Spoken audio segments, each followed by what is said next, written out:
Our next question is from a listener in Caseville, Missouri. She writes, "Has the devil been cast out on the earth yet, or will this occur during the 1,000-year reign?" Well, I'm almost sure that you're speaking of the casting out of Satan out of heaven, as it were, that's mentioned in the book of Revelation. And that takes place after the church is removed from the earth. That takes place during the Great Tribulation period. And we're told that he has just a little time that's left to him. And that is one of the things that will intensify the Great Tribulation period, is there's brought together there in one focal point several things that produce the Great Tribulation. One is that God has withdrawn his hand temporarily from the earth.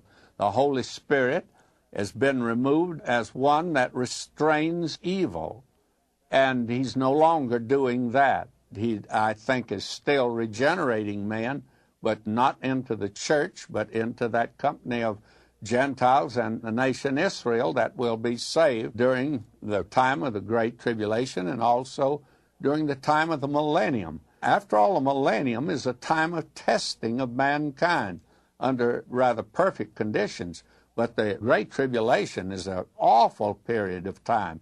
One of the things, Satan is cast there. And then man is free now to do what he wants to do his thing. Well, we've seen something of that where law and order does not prevail, and the breaking down of our moral standards, has it improved our society? Has it made the quality of life better for us? Well, it certainly has not. It has deteriorated a great deal. And all of that together bring about the Great Tribulation here upon the earth. And the devil will be, I tell you, he'll be cast out on the earth at that time where he'll absolutely have full charge. But now, during the 1,000-year period, the millennium period, he is taken and incarcerated in the bottomless pit.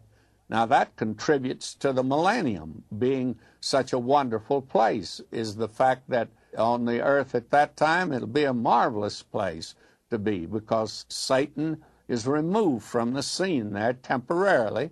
He'll be loosed for a little season afterward and then finally taken. And the question always arises, why does God turn him loose after he got him cornered and chained? Why turn him loose? And Dr. Schaeffer's answer is the best one I know to that. He said, well, if you will tell me why God ever let him loose the first time, I'll tell you why he let him loose the second time.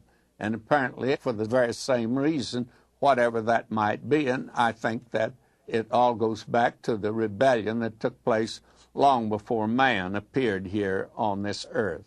Now, I've skirted around and covered a lot of ground answering your question purposely for the very same reason that I might be able to give a picture. The questions that I have today are without doubt difficult questions. I hope you realize my problem is to try to put in a small compass and answer to some of these questions that are tremendous questions, and a great deal is involved, by the way, in answering them.